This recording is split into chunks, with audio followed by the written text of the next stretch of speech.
This episode of Keys to the Shop is brought to you by Prima Coffee. Whether it's espresso machines, manual brewing devices, or general coffee shop needs, they seek to pursue the most innovative coffee products, both domestic and abroad, to offer their customers. Find out more at prima-coffee.com.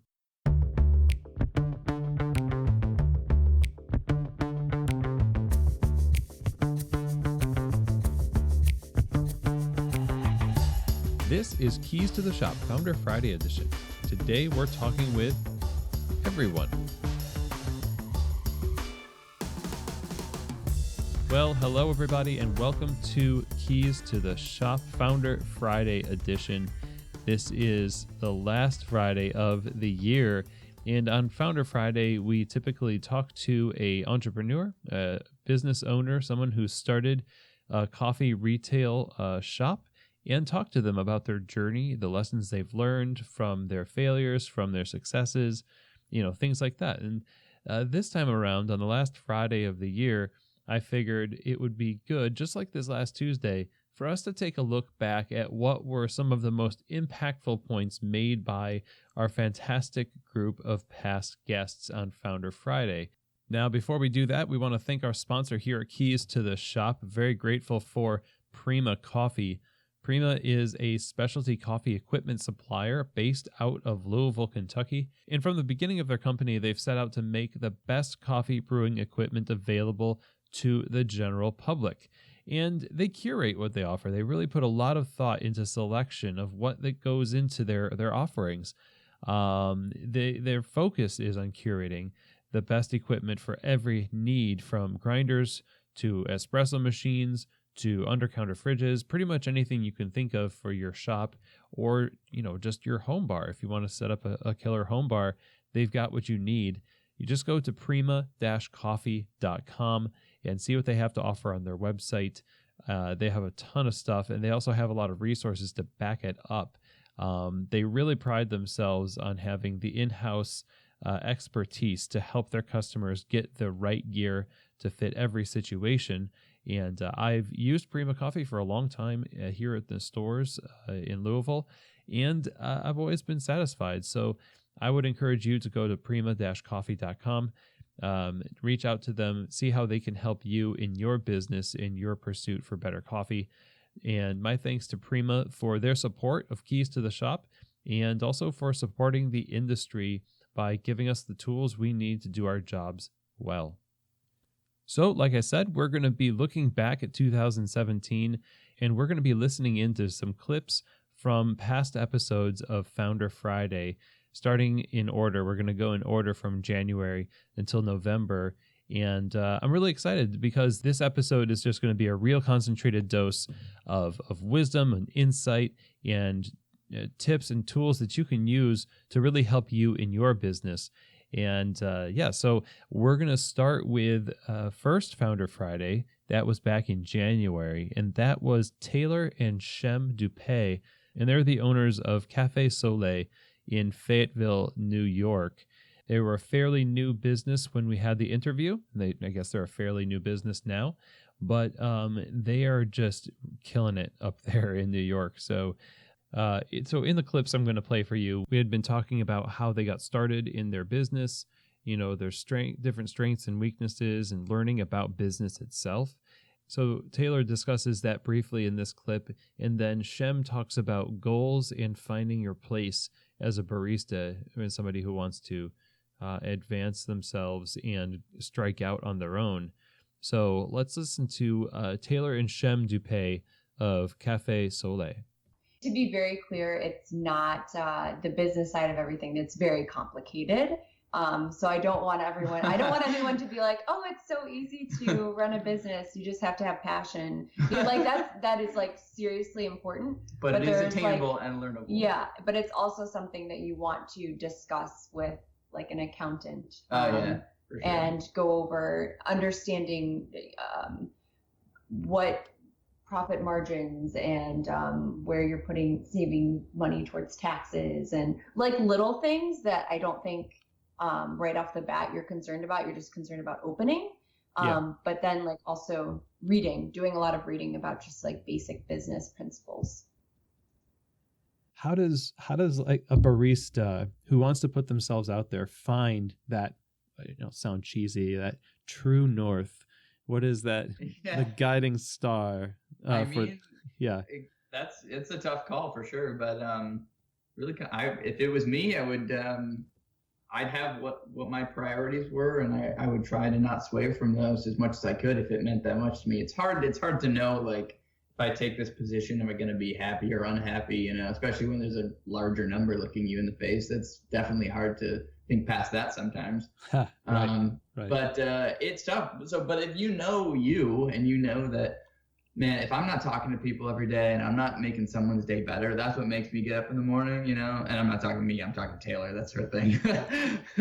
I don't like getting up at all. So, but for Taylor, if that's the case, and she says, like, the reason I love getting up every day and the reason I love running this cafe, as much work as it is because I get to see people come in, I get to put a smile on their face, and I get to see them leave and come back the next day. Mm. And so if you're not seeing that and that's what's going to drive you, then I don't think any amount of money is going to, make you happy, even if you're pushing yourself farther in the coffee community. Now, that's not to say that these steps aren't important to your ultimate goal. Let's say you wanted to open your own cafe, and this stepping stone in between, as unpleasant as it may be, may teach you a lot of things. And I have been on some unpleasant stepping stones in my time, as short as it's been. Like being a project manager can be extremely boring and extremely stressful, but without that, I guarantee you I wouldn't be here right now. Seasons for sure. Nice. These old seasons. Yeah. But that's the truth. And so these are hard decisions you might have to make, but I would say, you have short-term goals and you have long-term goals. What are your long-term goals? And is this next step going to get you closer to that long-term goal, even though you have to sacrifice a little happiness for some time? And so they're hard decisions to make, but honestly, I'd say having a long-term goal could be the best decision you make. Set that goal, and then it'll sort of narrow your path a little bit, make it a little easier to decide. So really awesome stuff shared by Taylor and Shem. Love the idea of learning about business and not just relying on passion, and also goal setting is huge. Really, really useful information there. The whole episode is really worth listening to. That's episode number 6 of Keys to the Shop back in January, on the 27th of January. And you can find out more about Cafe Soleil and what they're up to in Fayetteville, New York, upstate New York. That Facebook page is at Soleil Cafe Fayetteville. That's spelled Soleil Cafe Fayetteville. And reach out to them. And if you are ever up in New York, definitely stop by their cafe and tell them I said hello. And my thanks to Taylor and Shem for being on the show and adding so much value to people's lives. So next up in February, we got to talk with Maxwell Mooney, owner of Narrative Coffee. His brick and mortar has been open since the summer of this year and is just booming. It's very successful. And in the time of this interview, we were able to get insights into, how he came into coffee and just the vision he had for Narrative, kind of talking a little bit about what the brick and mortar would be like in the concept.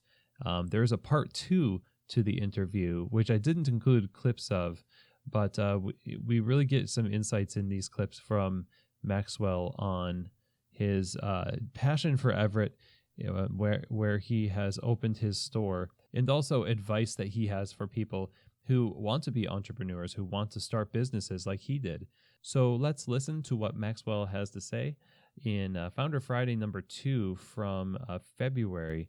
That's episode number 11 of Keys to the Shop. Everett is a pretty small town, so people were kind of not enthusiastic about the idea of you like opening the Narrative Coffee. It's your dream coffee concept that you've had ever since you started in coffee, and now you're going to put it in Everett, Washington.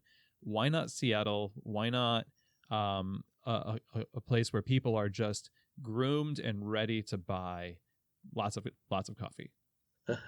Well, I think that's kind of, in a lot of ways, that is Everett. I think a lot of folks there are groomed for it and ready. Nobody's just given them really the chance. I feel like in a lot of ways, but kind of a lot of people ask me why not Seattle all the time, and I could probably put a shop there and it would probably be pretty successful. They have a lot of foot traffic. There's a lot going on in Seattle. It's a huge cultural hub. But there is a whole group of people outside of Seattle who have completely unmet needs, and they need good coffee. And I know people who will drive 40 miles to go down to Seattle to get good coffee. Because these are the folks who they know what it is, they've had it before, but they just don't have anything close to them. And so in a lot of ways, like, my goal is to be that for them. And that's what I was trying to do at Spotted Cow. And I think we were successful in doing that. And they're still successful in doing that. So I guess that's been a really big personal goal of mine, is to serve this community north of Seattle in Snohomish County, which is the name of the county that we're in, just to bring coffee to people who may not have access to it up here. So also, just like from a pure business standpoint, like, the market in Seattle is pretty close to saturated. It's not, but it's definitely a hard market to jump into, and you got to be 100% dialed in at every given stage to even hope to survive for a few years. And like, you have completely untouched cities outside of Seattle who are just begging for it. And so just from a pure market reach standpoint, I think it makes a whole lot more sense to go in a place where people really want it, but nobody's there. So taking the 4 years of experience that you've had in coffee and just the dense content of, the relationships, the growth, the just jumping in there, opening your own store now, there's a lot of stuff happening in your life, and you've experienced a lot of stuff. I wonder if you have any just words of wisdom for coffee professionals out there. Maybe they're just getting into coffee like you were when you were a home roaster. Maybe they want to open their own store. They want to just be a better barista where they are right now. What's some advice that you could offer them from your experience? I mean, everything is kind of a case by case sort of thing. If you are a home roaster and opening up your own roastery or coffee shop is your eventual goal, there's a lot of work that you could do and would need to do. There's a lot of self-motivation that's required to do that really well, and self-analysis I think is a really big one in terms of, like, reckoning with yourself where you're really at and having a firm grasp on your personal skill set and personal personality traits, I guess, that kind of will influence the way that you end up doing those things. And so having a good grasp of where you're at personally, so that you can then find areas where you can improve, is a really big key for anybody at any stage in your coffee thing. And then even just creating goals is a really big one, and just setting goals for yourself and working toward those goals. I know you've talked about that a bit in the podcast in the past, but it's a really essential one that anybody should be doing. And then just be patient. Don't force things to come if it's not the right time. I generally believe that timing will work itself out whenever it's ready. I guess that's kind of some of the big ones. Nice. Well, incredibly useful things shared by Maxwell. It's just inspiring to see his dedication to his hometown and wanting to break into the market there and really support the community, as well as the idea of really knowing your own skill sets. As somebody who wants to become an entrepreneur, or somebody who wants to become a coffee bar owner, or whatever your coffee business idea is, sitting down with yourself and having a conversation essentially about what your strengths and weaknesses are, and being honest about those things. Go back and listen to the entire interview, and also part 2. So that's episode number 11 of Keys to the Shop, as well as episode number 38. You can find out more about Narrative Coffee by going to narrative.coffee. That is their website, www.narrative.coffee. You can also find them online on Instagram and Twitter under the same name, Narrative Coffee. And thank you so much to Maxwell for his wisdom in coming on the show to share with us. And also, you should go vote for Maxwell. You have like 1 day left if this is on the 30th that you're listening to this. On sprudge.com/vote. Narrative Coffee is up for Sprudgy for Best New Cafe. Anyway, now to March. In March, we got to sit down with Jonathan Rubenstein, the founder of Joe Coffee in New York City, and also stores in Philadelphia.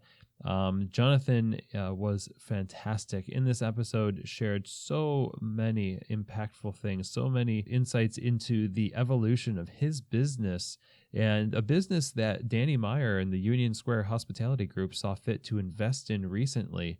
So Jonathan is doing something right with his business, and you get to hear all about it in this episode.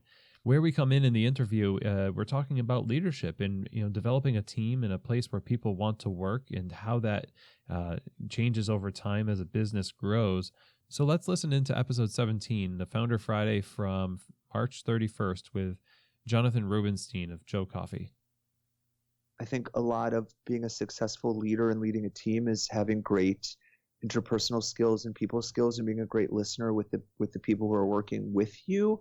So I think, yes, I think I took that away from my former profession, but I also think that anybody, from a young age, I think that, being a great entrepreneur is one thing and being business-minded is one thing, but having that gift of being great with people, and I'm not sitting here saying I'm a gift, but I'm just saying generally anybody who's a leader who works on and has that gift to be a positive role model, to listen to people, to appreciate people, like those are just key. Because all these years later, for us, 250 baristas now who work with Joe, they are only here because their leadership, be it me, be it the level of people who are their sort of direct supervisors, have learned to be great people.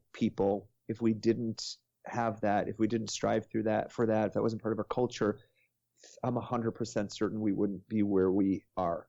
Because why would anybody want to work their hardest for you if you don't care about them, connect with them, know them on a personal level, etc.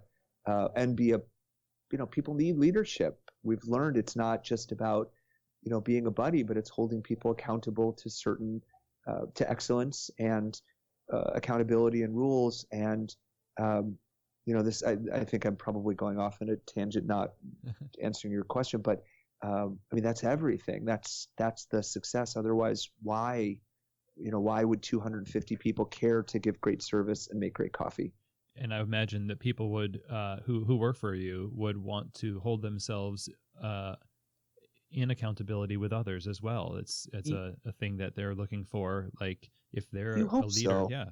Yes, you absolutely hope for that, and a lot of that has to do with hiring and culture and retention. But yes, it's at the most basic level, our success is based on these 250 people. It's certainly not about me, and it's not about the people who sit in the office with me now, looking at computers or having meetings. It's about the people in the front lines who control every single aspect of the experience. And we find, especially with the competitive landscape today, that you have to try to be the best company for them to work for if you want to attract them and keep them, and again, as you said, have them giving their best and care to give their best every moment of every day. Well, how do you guarantee that you can provide that for that many people? I'm thinking you went from 3 people, yourself, your sister, and your mother, as the staff, and these 250 people all have these individual needs and wants. Right. You went from having a organic growth you were mentioning to a certain point where now it seems like a system has to be in place to safeguard that vision for what the staff culture looks like.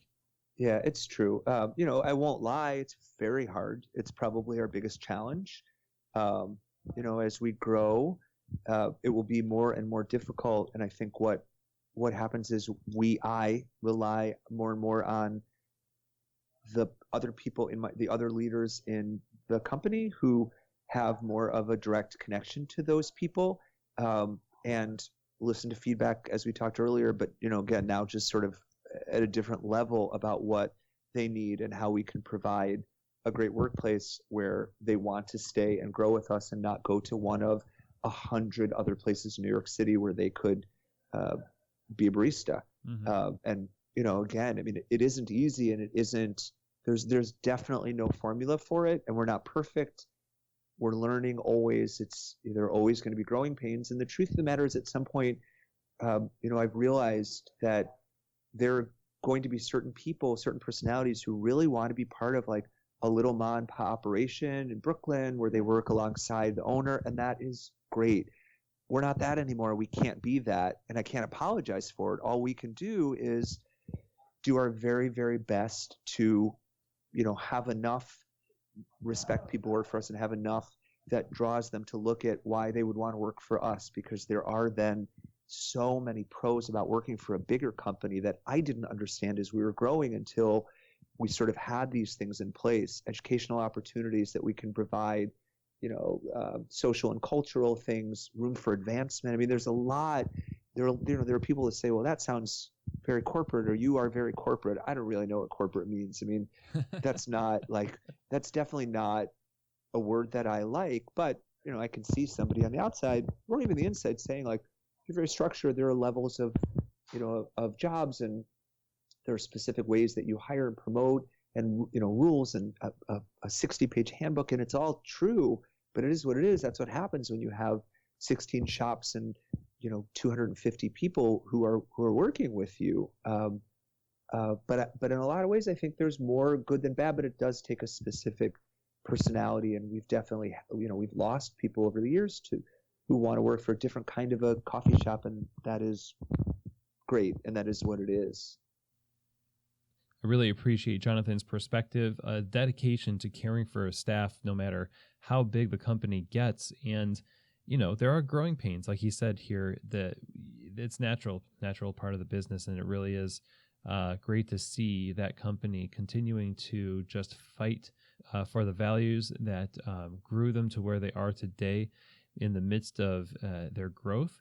So nothing but respect to Jonathan and the crew there over at Joe Coffee. You can find out more about Joe Coffee by visiting their website, which is joenewyork.com. And you can reach out to them online as well on Instagram as a Joe Coffee Company. Keep updated as they grow their company and continue to provide a great environment for their staff. And my thanks to Jonathan for coming on the show, sharing all of that wisdom and valuable stories and lessons that we can take away. It was really amazing. So April is after March, and so that's probably a good place for us to go. April brought us none other than the author of What I Know About Running Coffee Shops himself, the co-host of the Tamper Tantrum podcast, Colin Harmon of 3FE Coffee. Colin is the founder of 3FE Coffee, which is a world-renowned coffee bar in Dublin, Ireland. And we talked about the founding of his company and the values that he has instilled in that business, as well as we talked about his book, What I Know About Running Coffee Shops. Where we come in the conversation in this episode, and we're talking about two things here. One, we get to hear about the difference between a business idea and a business plan. And then we're going to hear about the importance of creating an inclusive work environment in your shop. As we're talking here, we had been talking about a survey that Colin uses as an interview process for people who want to work at the store. And one of the questions on that survey towards the end is one asking people to write a few sentences about inclusivity. And so really interesting stuff and really important as well. So here now is Colin Harmon, founder of 3FE Coffee, talking to us on episode 22 of Keys to the Shop, Founder Friday for April. So let's listen in. In order to have that business that can sustain those careers in coffee, we have to know that the idea is going to work out. And there's a part in your book after the introduction where you talk about the difference between a great idea versus a great business plan. I wonder if you could elaborate on what the main differences are and how we can tell. It's one that's not even peculiar to coffee. Like I think I see in Dublin where we are, we're like within a city block of us are in each direction is Twitter, Google, Facebook, and Stripe. So we're right in the middle of the tech zone, and the tech world is full of like great ideas that will never make any money. That's almost my first reference point to people when I talk to them about them wanting to open businesses and coffee shops or bars or restaurants or whatever they're trying to do. And like a great business idea is one that will capture people's imagination and people will enjoy, and and they'll come back to, and they'll tell their friends. Like, that's a great business idea. A great business plan is a system where, the money that you take in is greater than the money that you pay out, and how that works, who you work with, what the structures are, what contracts are in place, all that kind of stuff, and you can have really great business ideas that will fail because there's no business plan. And then conversely, you can have, pretty poor business ideas that are excellent business plans. So I'm doing a master's course at the moment, and a lot of the people that I see, like my classmates or people that are in other classes that I talk to, and I remember being in this stage, and they're all focused on creating this wonderful idea that, that you go for a beer with your friends and you tell them your idea, and everybody just puts their drink down and goes, "Oh my God, that's an incredible idea. That's amazing." And it's not really like that, some of the most successful businesses I know are really boring. They don't do very interesting things. They just, they take in X and they pay out Y, and X is substantially greater than Y, and there's definitely things I could do at the moment that would be better in terms of a business plan than what I'm doing now. But it's about balancing the two, so for me, I really need to love what I'm doing, and I do love what I'm doing. And thankfully it's profitable. But I think it's at a level, where it's it's a good business idea, and we have a good business plan, but the two things are separate things and can coexist, but one doesn't mean the other. I think anyone can think of their favorite like a bar or a cafe or restaurant that they loved that just went out of business. And if it takes you, if you can seat 20 people in your cafe, but it takes you 10 people to run the cafe, then unless I'm missing something quite dramatic here, you probably don't have a business plan that's viable. Do you know what I mean? And that's the difficulty of people, because when they go and when they pitch their idea to people, and they tell people what they want to do, everyone just says, "That's wonderful, that's great," and then their Instagram followers are mounting, and they're getting these mentions in the newspaper, and all the bloggers are coming out to see them, and everybody loves the quality of what they're doing, and they think that this is great, and that stuff is really, really important. But unless there's a business plan at the back to make it work, then it's not going to end well.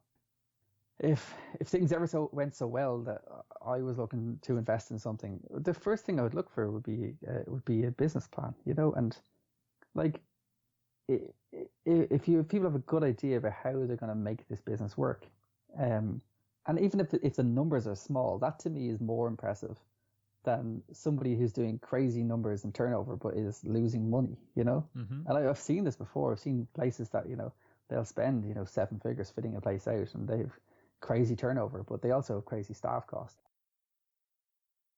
One of the questions we asked towards the end is, we asked them to just write 4 or 5 sentences on their thoughts on creating an inclusive work environment. And it's amazing how many people stop at that question. They get 59 questions in and then just quit the survey, Yeah. And we definitely try to create an inclusive work environment at 3FE. And one that is, we want to be, as inclusive with different, with different races or people, different genders or backgrounds, whatever, and we want to be as inclusive as we possibly can with regard to all of those things, which is admittedly difficult in a country which is 98.2% white Irish. So we have to be very careful with things like this, and yes. So it's hard to be proactive in some of these situations. But it's what I don't want is it's other things as well. Like if people are coming in and being aggressive with people or bullying people, that's not something that we put up with. But if you mention that in a survey, like a lot of the time, there's been lots of people that would look at the survey and go, "Oh, these guys sound like a bunch of kooks. I'm not going to sign up to this place." Yeah. So the other thing is that we've had staff that have come through that process, and it's made clear to them that these things are important to us. So when there is a problem, they don't see it as an issue for them to raise it. You know what I mean? So if someone is being bullied, or if they, if someone has said something that's insulted them, in a lot of working environments, they just keep their mouth shut, and they'd be unhappy, and it's very demotivating for people. It's not nice. So, you should feel safe at work. Mm-hmm. Whereas if we've raised this before they've even, if we've made it clear to them that we care about these things before they've even taken the job, then they don't think anything of just knocking on my door and going, "Hey, Colin, can I have a chat about something that happened? I didn't feel really great about it." And that's a really good thing, because in a lot of cases, those situations can be resolved really quickly with just a talk between a few people and acknowledging that something was said that they didn't mean or that they regret saying.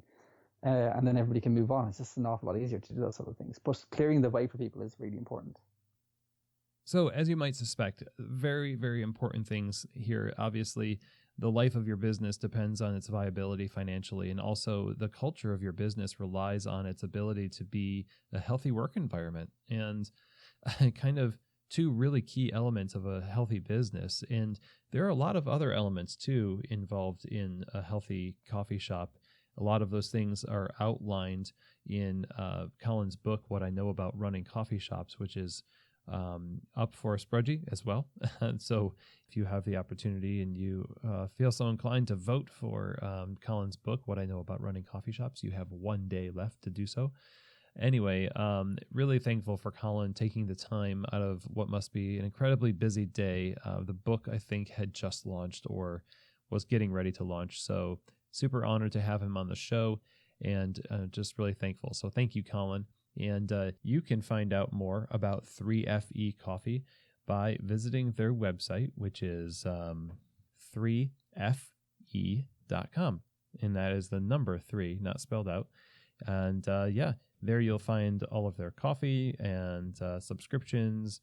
And you can also buy Colin's book. So as we move on in the year, we go all the way from Ireland to Seattle, where we are talking with the founder of Slate Coffee Roasters, Chelsey Walker-Watson.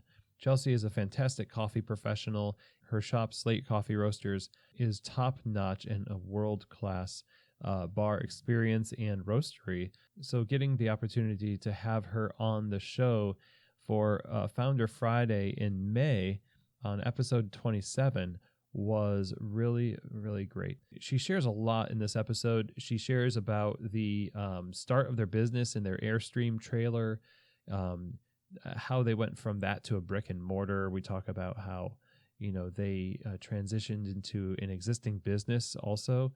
And there's a lot of transitions in the course of Slate Coffee Roasters business life. Where we come in this conversation with Chelsey, we're talking about some tips that she has for selecting staff that have really worked for her, and also the importance of being able to empathize and identify with the struggles of your workers, knowing what it's like to do those jobs that you are a boss of. So let's listen into my conversation back in May with Chelsey Walker-Watson of Slate Coffee Roasters. So all of this, we've talked about serving the people who come in, bringing people together to serve coffee. One of the things we have not yet talked about, and I'd be super interested to see how you guys go about this, is bringing people together as staff to serve those people, and how you go about finding people to represent your values to the public. Yeah. I think my approach is, at least it's unique to me. Typically, as I've worked in coffee, I search for new baristas, giving it the good old Craigslist try. And putting up signs in the window that we were, now hiring, which I think is pretty typical. But my approach has been really different at Slate. Almost every single person that we've ever hired has been an employee referral, but most importantly, has been someone that's first been a guest at Slate. And that's totally changed my perspective. I think the way in which we seek to serve coffee, to brew coffee, and the experiences that we want to create are fairly unique. And to me, it's really important that somebody understands how we want people to feel and what we want to present to people, and the many ways in which people can enjoy coffee, and and perhaps for people to witness some of the inherent challenges of that, right? And so I've built my team just by looking for people that really love Slate and love the coffee that we serve. And they want to hang out at Slate, not just because they want a job, but they want to hang out at Slate because they would be anyway, because they love our coffee and like interacting with us.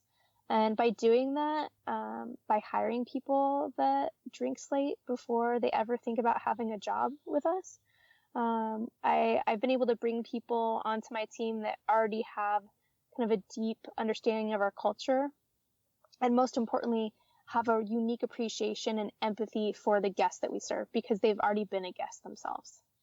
And to me, this has been really successful and made the process of transitioning someone on to kind of our team really seamless and really easy and supportive. Well, they have that inner motivation because now it's not just a job, it's this precious thing that they already put a lot of value in beforehand. Yeah, exactly. And frankly, now that I hire that way, it seems like crazy to me that I ever hired any other way. You know? And I get that there's the need running a business for people just to ensure that you're appropriately staffed and to keep business operations running smoothly. But being able to invite people to join our team that have a unique and real kind of deep appreciation for who we are and what we do is just totally invaluable. And I think one of the most important things that I've done in leading Slate. Well, as a leader in this company, you are, responsible for also caring for the people that you bring on who want to serve, and you're serving them as a leader. What are some values that you hold, that you operate under as a leader that help you be successful? I think that I very much respect all of the people that are on our team and their needs and their opinions and their motivations. So I work really hard to have empathy for the people that work with us, and to understand like their perspective and what each individual person needs. And I think I do that just in terms of the relationships that I've built with people. As you can tell from how I hire, I know most of the people that are on my team before they're my employee. I know them as a person. So I really aim to know like where people are at in life and how making coffee for Slate helps to support their goals and their dreams, right? The first year that we were open at Ballard and in the Airstream, I was the primary barista every day. So I know what it's like.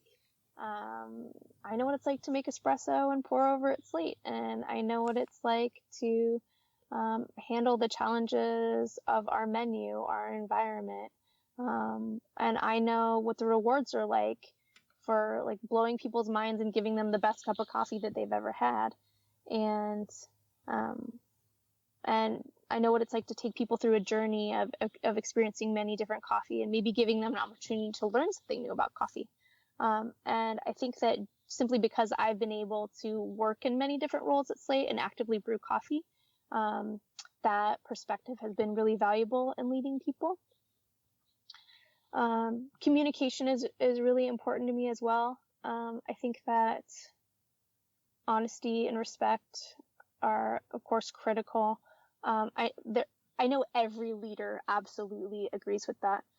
But I think that that's something that I value and have really kind of strived to provide in terms of being like direct and honest with people and facilitating ongoing communication so I can like support people. I view my role as a leader as being there to understand people's needs and make sure that they're taken care of, and to make sure that I'm aligning the needs of the people that work for us with the needs of the business.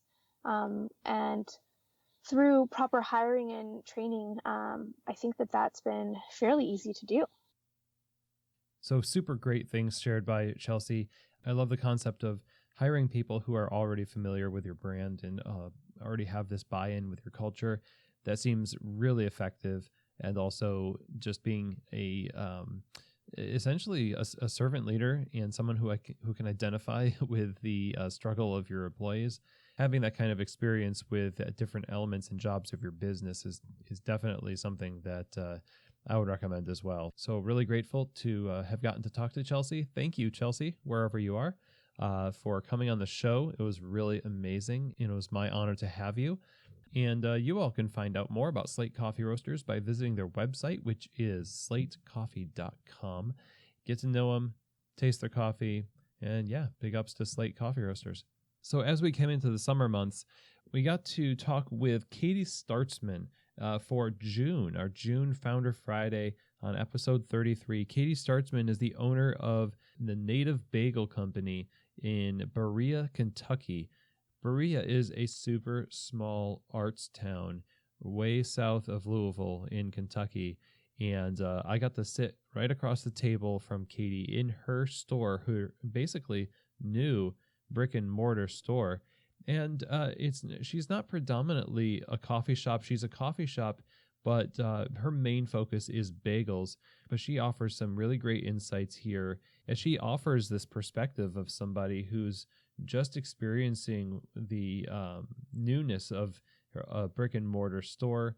And in this conversation where we come in, Katie shares some of her observations in the first months of their opening and some of the struggles. And it's just really a valuable window into the early life of a business. So let me bring you to that part of our conversation in Founder Friday for July. Katie Startzman of the Native Bagel Company. What would your advice be in terms of how you start to interact with the public and the brand? Now, people are just getting to know you. Maybe heard somebody is opening, you tear the paper down off the windows, and it's your first couple of days. What are some important things that they should keep in mind or be prepared for? Well, hopefully, I'm really hoping that a lot of times when people walk into our shop, they're already familiar with our brand. We casually ask people how they heard about us, and we do get a lot of customers who found out about us on social media. And so that's really nice because they have some context, and if they're following us on Instagram, they already kind of are starting to understand our story and our values. So that's awesome because the customers are already kind of aware of that. Yeah. But I think that really being open with people about, we still tell people we've just been here for 8 weeks, we're just getting going, and people in general are really supportive and encouraging and excited to be some of the first customers to visit our shop. And I think recognizing that everything is not going to be ready. I mean, you can still see when you look around, we do not have art hanging on the walls, and my husband is an artist. We have plenty of art. It's just not done yet, and also we really, as far as a food and drink place, we kept our menu really tight when we first opened. We did not have a lot of food options. We actually we still haven't put like chai drinks on the menu.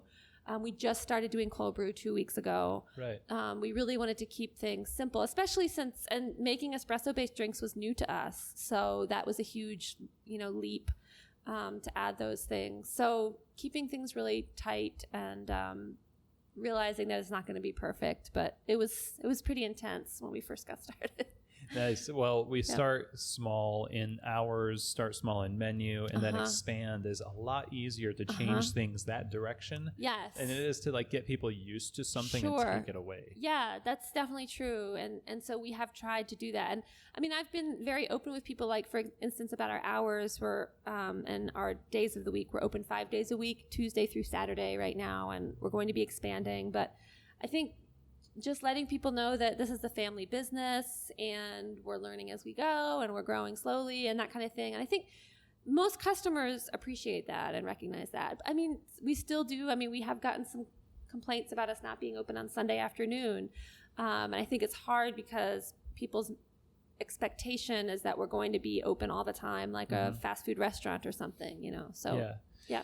And the flexibility of those people over time is still there. I find that when people say something like, "Oh, you don't have this flavor," or you don't have the hours that I want, there's a tendency for the entrepreneur, especially if you're just like lack of sleep and money's on the line. Well, now we have to do that. Right.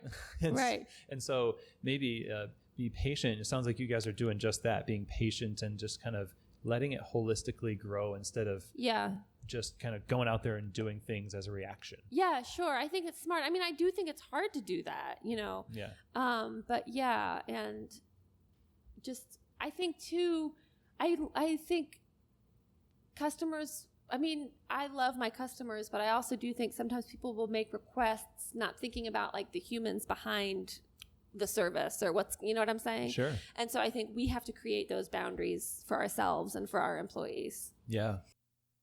I just love the candor that Katie has when sharing about the struggles in, you know, taking requests from the public while at the same time looking out for the health of their staff and their business, making the right decisions.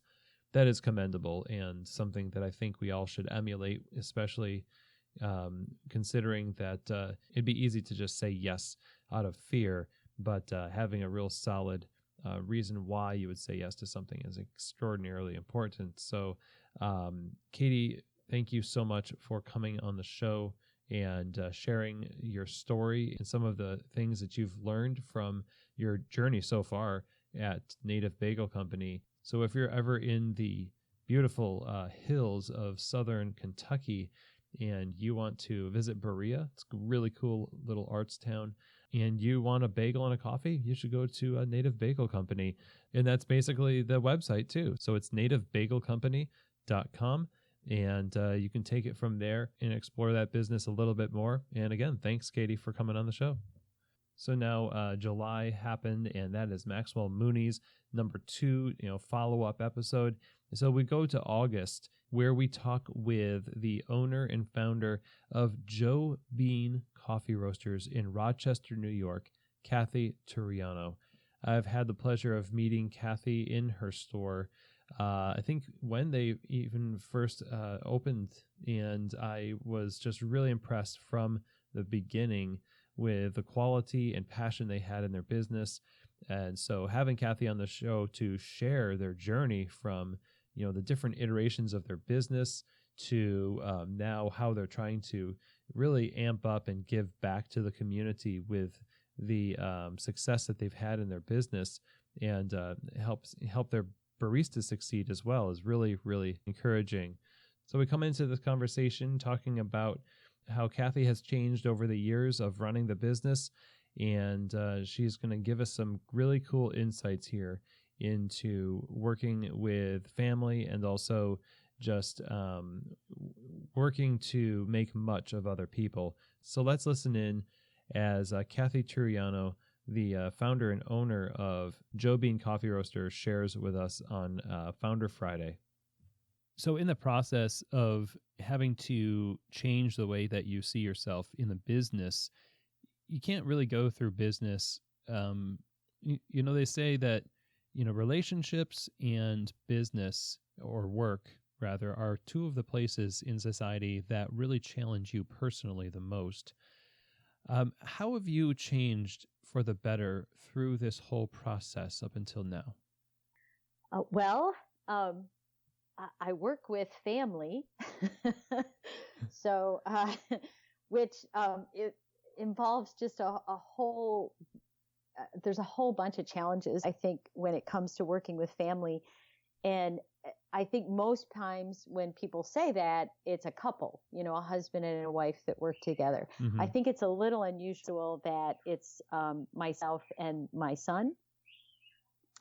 And, he has very strong opinions. And I think early on, like I said, he brought so much vision to the table and so many really radical ideas as to where we could bring the business or where we should bring the business. And it was, I had to really learn how to listen and how to see what was there and how to, not just, dismiss it, I guess.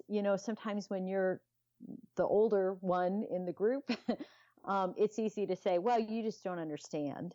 or you just don't see it, or, your idea is good, but, not for now.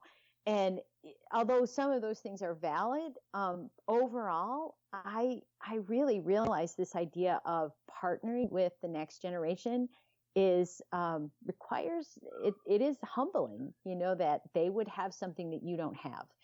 And yet, if you open yourself up to understanding what it is, it's a huge benefit. So kind of delegating and kind of handing the vision off, holding things with an open hand, helps the business thrive. And certainly I think you and I both have seen business owners and in businesses where there's like a death grip on control. And sometimes, and I feel like maybe most of the time, that doesn't work out that well. It maybe constricts people's excitement as employees, and having excitement behind the bar and in your work really translates over to the customer's experience too. Absolutely. I read somewhere a long time ago that, every employee is actually a volunteer, and, they don't have to be there. And they certainly don't have to also be an advocate for your business. And yet, if you do treat them in such a way that they are not, just that employee, but instead they really are part of your team, then it gives them opportunity to decide to be there and to decide how much they're going to immerse themselves into it. And I do think that of course trickles over to the customer experience. We're so dependent on, our team being an advocate for Joe Bean. I mean, that is, it's a big benefit for us, but it's also the very reason that we exist. We want not just the customers to have this experience, but our very own team. We want to have a team that walks away and says, my time with Joe Bean, however long or short it is, was amazing. And it brought me to this new understanding, or it, brought me this benefit that I would never have had. And, one of the things that is truly one of my absolute favorite things is seeing them successful. And, it's different than being successful yourself. And I think that was kind of the difference between Joe Bean 1 and Joe Bean 2, if you will. Joe Bean 1 was, how do I get successful? And to me, this second round is all about how do I make them successful? And that is so much more satisfying. I really, really, really love the concept of making your staff successful and focusing on just the health of your team and the collaboration and listening to all of the ideas that are all around you. As an owner, it just enriches your brand. It enriches the experience for everyone else around you. So I can't agree enough with Kathy. Just an amazing point that she made here, and a hard fought for lesson over the years that is really shaped and formed what Joe Bean is today and who Kathy is today. So joebeancoffeeroasters.com is their website. Look them up. These are really passionate coffee folks, good food, award-winning coffee roasters. They're just killing it on so many levels. So thank you again, Kathy, for being on the show and being so amazing. Next up in September, we're talking with Jason Card of Journeyman Coffee. Jason is super friendly. Anyone who knows Jason loves Jason. He operates Journeyman Coffee, which is a pop-up and mobile coffee concept in Tallahassee, Florida. And Jason is pretty much single-handedly responsible for creating the specialty coffee movement in Tallahassee when he moved there many years ago. He shares this journey with us. He shares about starting a specialty coffee movement in your hometown. So the clip I'm going to play for you, we talk about the importance of starting small and some of the lessons that you can learn from that, or that he's learned from that at least. And then Jason shares with us some of his advice for, if you want to start a specialty coffee movement in your town. Maybe you are in a small town and you want to break some ground for coffee. He has some advice for you. And I think it's good advice for all of us, actually, no matter where we are in coffee. So Let me take you to my conversation here with the owner and founder of Journeyman Coffee in Tallahassee, Florida, Jason Card. I wonder if you could speak to those of us who might have a hard time saying, well, this isn't my vision for my coffee shop, so I just don't want to start this way because it looks nothing like what I want. Right. I think there's a lot to that. I've been reading business books left and right, and there's definitely a lean startup approach. Was it minimal viable product? Something like that. Yeah. Yeah. And there's something to that. You can do, it's not exactly what you want to do, but you can do a pretty good job. I mean, right now I'm using a single group Appia espresso machine. It's certainly not the ideal thing I want to be using, but I feel like we're making some pretty good espresso with it. We're pushing some boundaries. You can do a lot with a little if you kind of focus it and start simple, maybe. So not do something small but well, as opposed to trying to do the whole thing you want to do well from the get-go. It seems like if you try to do the whole thing well from the get-go, like you wouldn't even have learned enough lessons to know how to handle all of that vision actually in front of you, like being given a weight that you haven't trained to lift almost. That is very true. I think, even with a small start, there's a lot of things that I learned that I don't know and I hadn't thought of and I don't know how to do. And you learn how to do them on the fly, which is easier with a small, slow start than it is with all the pressure of a giant rent and a line out the door. Well, what were those things that you learned? I have learned that I need to organize more. I need more systems. I came into this expecting I would need to do systems, and I need to do even kind of more of them than I thought. The more things you do off the cuff, you attack the same problem over and over again, and it's kind of exhausting. Instead of like fixing what's causing the problem, running out of supplies, instead of having a good inventory system that you do. We had a good example. I messed up ordering. I didn't want to order. I waited. I'm like, I'll just wait a couple more days, and then the shipment got a little delayed. And I ended up having to basically call friends to get me some coffee to get us through our porter bar, which was running out of everything. And I ended up having what I called a Florida Roaster Week, where I impromptu got a hold of bags from a couple roasters around Florida and featured them on the bar. And luckily they were really good because I don't know what I would have been able to do had I not liked the coffees. Oh, no. But it was very much like you learn to improvise a lot. For those of us who want to strike out on our own and start something in our communities, so many of the city centers in America are saturated with specialty coffee. There's throwdowns, out in the West Coast and Northwest. Most of our coffee magazines are based there. It's the coffee shops that pop up in these small towns outside of city centers or in the middle of nowhere that are in markets that are untapped. But there's some plowing to do to kind of no doubt pull up the fallow ground. And you've kind of been down that road in Tallahassee, and you're still kind of in that mode now. I wonder what you could say to those of us who have that journey ahead of us. What should we be focusing on, and how should we proceed? I start out, first thing, I think the most important thing is to be humble and to be nice. You're not gonna you will win some people over by being exclusionary, but not anywhere near as many. And I would say also be as enthusiastic as you can, because it's really contagious. And then I'd say also surround yourself with the people who are also excited about it, because the more excited people you have, the more momentum it gets. Because it's kind of a constant battle to keep the momentum up, because people burn out. And so there's gotta be always something new inspiring them, or they'll start burning out and doing other things. And you gotta survive several waves of burnout. Oh yeah. To get through.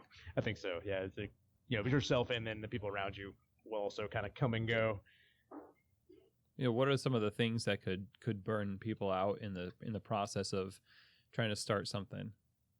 I think a lot of it's just it's a little bit frustrating when you feel like things aren't going anywhere. Some people will move away or get out of coffee, and then you'll feel like suddenly the momentum's gone, or people just get working, 40-hour a week head down barista jobs, and then it loses the magic a little bit when you're doing it all the time. And so you have to have outlets outside of work to explore coffee that are fun.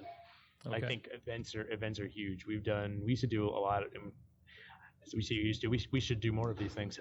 We used to do a lot of tastings and just get new coffees or just taste fruits or, experiment with things, and just whatever someone's curious about, let them explore it, because it'll keep them interested. Well, there's a lot of wisdom packed into that conversation, and much more in the full episode. But Jason just breaks it down real simple. Some of the most profound things are super simple and escape our reasoning for some reason. But yeah, his advice and his story will definitely inspire and equip you. So, Jason, I'm super thankful to have had you on the show. Thank you for just adding value to people's careers and lives. If you go to journeymancoffee.com, you can find out more about Jason's story and find out more about the coffee that he's serving in his business at Journeyman, where you can find him. So if you find yourself in the Tallahassee area, definitely look Jason up. Jason's doing great things and giving all of us a good name in specialty coffee. So thanks, Jason. As we go from Florida, we land now in Kentucky. We land here in Louisville, Kentucky, and we talk with Nathan Quillo. Nathan, as you can probably tell from his last name already, is the owner and founder of Quill's Coffee, 10 years old here in Louisville. They do amazing work. I'm super thankful for their influence in specialty coffee here in Louisville. Nathan shares, as is our tradition on Founder Friday, the story of his company and the lessons learned, some of the pitfalls that just could have shaken the company, really. But they powered through them and ended up on the right side of the thing.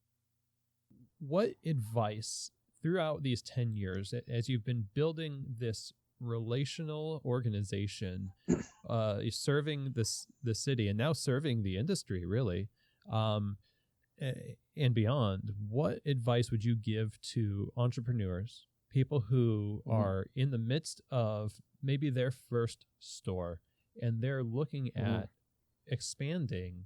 What advice would you give them to focus them and help them do the right things and not just things?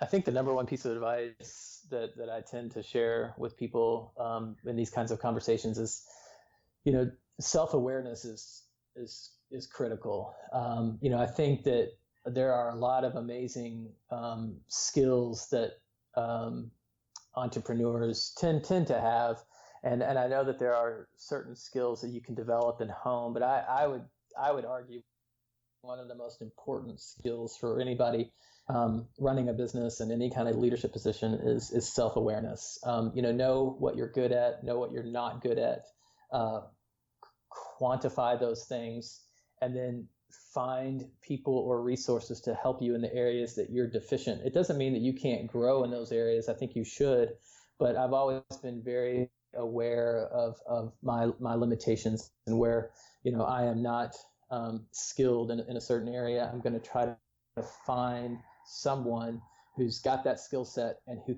can buy into the greater vision of what we're trying to do at Quills.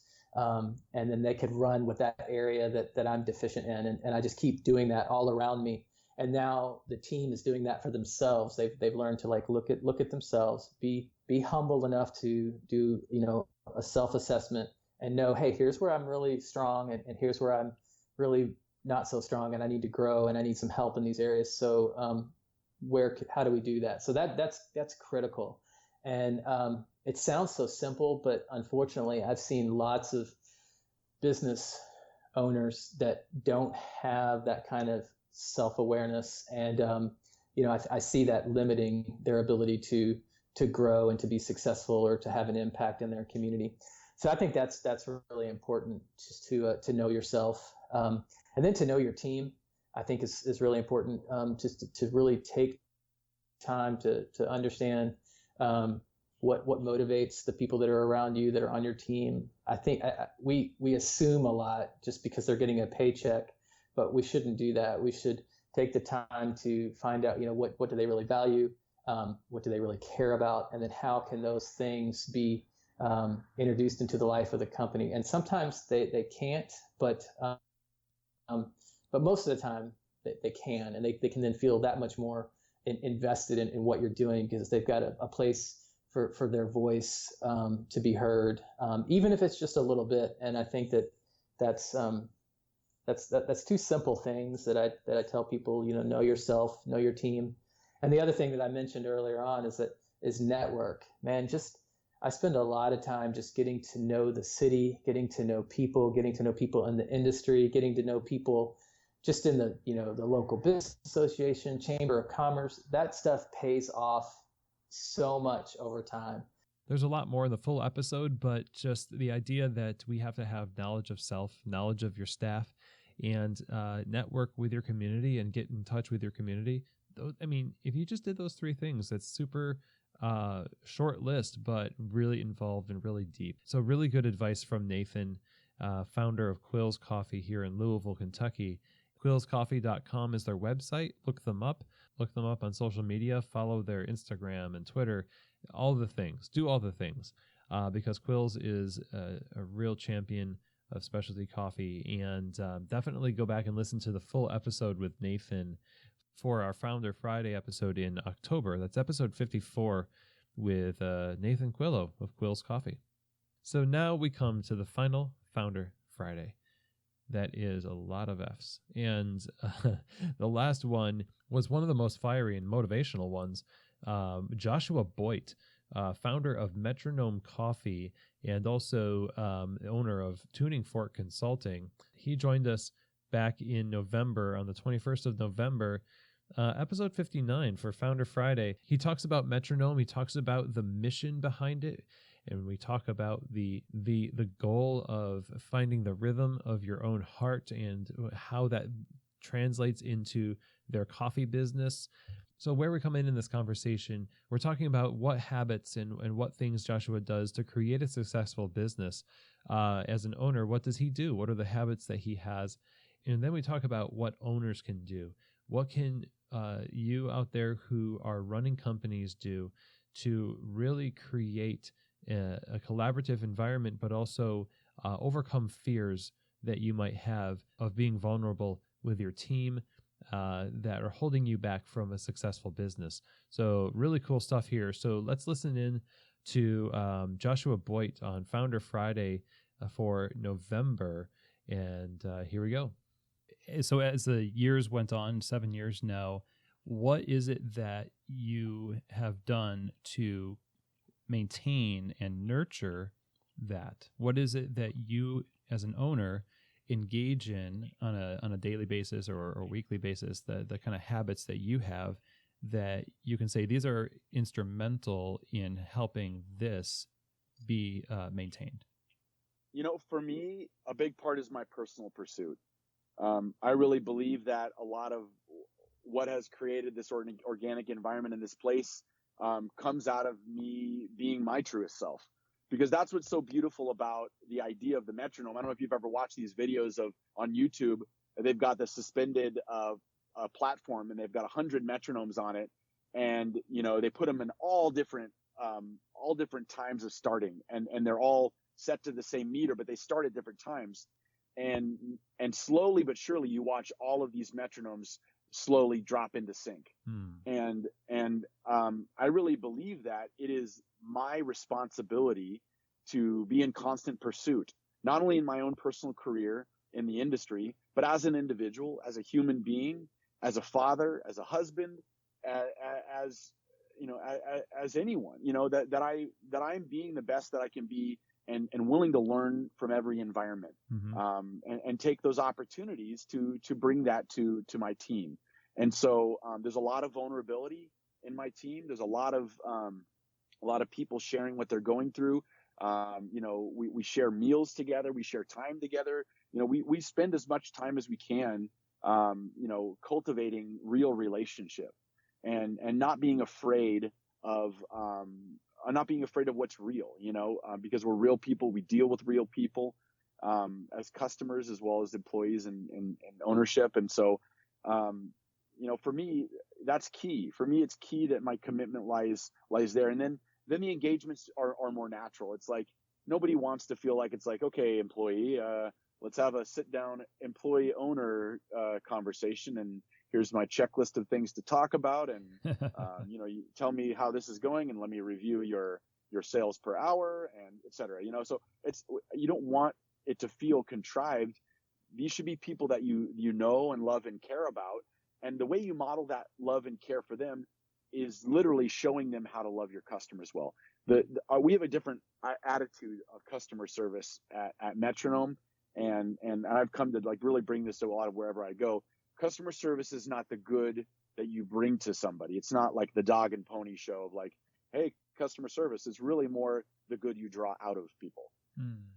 Everyone wants to be around that person where you feel like you're the best version of yourself around them. And so our goal, not as owners to our employees, our goal is to help them become who they were made to be truly, and let them find the rhythm of their own heart, and let them become who they were made to be. Sometimes that's at Metronome. Sometimes we're helping them get where they're supposed to go. That's not at Metronome. But ultimately, as an individual, we're committed to them. And so our employees now live that way, and they model that in the way they interact with our customers. They care about their day. They care about what they're really going through. And they want to draw out what's good inside of them. They want to encourage. They want to support. And I do believe that has been the factor that has differentiated a lot of us of our success versus even others in our surrounding area. So all of that, I feel like that is an incredible point about bringing out the best in other people and sort of getting them to see their own significance in spite of their day and in spite of what's going on in their lives, that you can see in them something that maybe they don't even see in themselves until, they've been a customer at your shop. It all sounds really great, but I want to sort of dive into the idea that a lot of people don't do that. A lot of people feel the draw to the opposite. And I wonder, in your opinion, what would inspire an owner to withhold themselves from that kind of, that personal pursuit, that organic relational approach to business? What's behind saying, no, that's not for me? That's a great question. I've always looked at there being two sides to the coin of how people pursue. I remember I talked a little bit earlier, the deficit I think a lot of business owners have is the idea of authority. And authority really is the ability to say, I've looked back at my life. I've looked at myself. I've looked at my own heart. I've looked at why I'm even in this business. And I know what that thing is, the why I wake up in the morning, the why I'm doing what I'm doing. And that's established. There is no unknown behind me. And so knowing where I've been, I can know where I need to go. For those people that have not done that have not really solidified in their mind and their heart and their very being that they're doing something for a bigger purpose connected to their identity, that element of unknown is fear. They've got fear established in that unknown. And so I think the direct opposite of that is hope in the unknown. You either have fear in the unknown or you have hope in the unknown. And it's essentially like fear versus faith. Faith is believing in the things that you don't see, And so I really believe that is the big differentiator for those people that aren't in this position where they're like, I can't let my employees know about me personally, or I can't get connected with them personally. I can't cross over the boundaries of real life. All those things is because there is that unknown. There's fear of the unknown. But once you establish what role you have to play, then it's really more understanding how do I get into harmony with the other people around me? Because I have confidence. I don't need to change me for them. I be me, and that's consistent. So another analogy I like to use, and hopefully I'm not getting too obscure with my references. I work in metaphors, and it's the only way things make sense for me. Go for it. So I use this analogy is that I imagine a great business is like a campfire. And every person, every individual in their life has their own log of understanding, of truth, their identity, all the things that make up who they are. And year by year, just like a tree grows, those layers are built. And in a business, you can take that log essentially, and you can either hide it and protect it and think that that's your one commodity, or you can bring that log to the fire and in the pursuit of synergy and in the pursuit of fire and communication and the possibility of change. And that's really where I think the hope comes in, the hope of the unknown, because it takes you faith to take what you know and what you believe and throw it on the fire. But the best part is this, is that if you make space in community with other people for an opportunity for truth to reveal itself, it always will. The only thing that's burned away is everything that's fake, everything that doesn't really matter for you in your life. And what you're left with is more refined, burning passion. And if you can create an environment as a business owner where you are welcoming others to the campfire, say, look, I know you've got experience. I know you've got life. I know you have history. All of those things have brought you here right now. And if I can model for you what it looks like to lay down my life on this fire and welcome you to say, hey, if something you have to say or something changes my perspective on how I do business, I'm willing to learn from you. Because I don't have a static log. I have a burning fire here. It changes constantly as people add and fuel it with their ideas, their passion, their perspectives, their insight. I'm not afraid, but I am going to have something that's blazing and full of energy and not static. And so you model that and you welcome other people to bring what they know and what they believe of not only themselves, but of your business, their perspective. I can't tell you how many times I've had my employees come up with way better ideas than I've ever thought of for my shop, and we implement it because they're working at it. They're looking at it from different perspectives. What makes a diamond brilliant? Many facets, lots of perspectives. We need people that are constantly in a position where they feel able to be vulnerable, able to express ideas, able to pour their real life and thoughts out and not get burned, but truly see themselves refined. That's where people will begin to flourish. That's where we'll begin to see themselves loved and valued. And you'll see the byproduct of amazing growth in your business because that energy pervades all that you do. Well, what a message to be able to end the Founder Friday series on, the idea that we can bring in all these perspectives and that we can facilitate such a great energy in our shops, and it creates this momentum and change in the industry at large, and it just is a really satisfying thing to do. We can overcome the fear that we have of being vulnerable with others, because we know that it's kind of cold and lonely without other people. His log analogy was particularly useful in that. So really great and powerful thoughts from Joshua Boyd, founder and owner of Metronome Coffee and Tuning Fork Consulting. You can find out more by visiting metronomecoffee.com as well as tuningforkconsulting.com, and let Joshua help you find the rhythm of your heart in business. This is what he does, and you can tell that he believes it with every fiber of his being. So super thankful for you, Joshua, and all you do.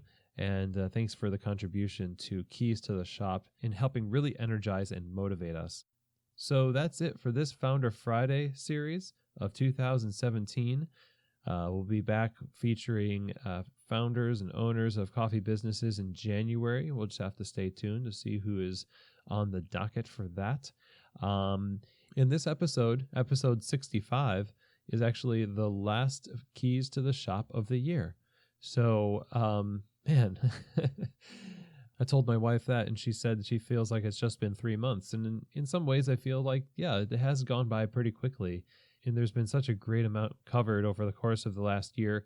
And I just want to say again, and I know I said this on Tuesday, but I'm really, really blessed and grateful for being able to do this show, and having you all as listeners has been really sweet and really amazing. So I wish you all a really happy new year. I hope you got a lot of value out of today's episode, recapping some of the highlights from 2017's Founder Friday. It would be worth going back and listening to all of those episodes of these founders giving us their insights and wisdom that have been just hard fought for over the years of mistakes and successes, and just this is what it's about. This is what learning is about, is collaborating with other people, learning from their stories, and applying it to our lives, and just walking together to build a greater community, better businesses, and we become better in the process. And so thank you for being a fan of Keys to the Shop, sharing episodes, your comments, liking things on Instagram and Twitter, and whatever other ways that you've interacted with Keys to the Shop. I see you. I'm super grateful, and I wish you nothing but the best. Happy New Year to you. And with that, I do truly hope that this episode has given you keys to the shop.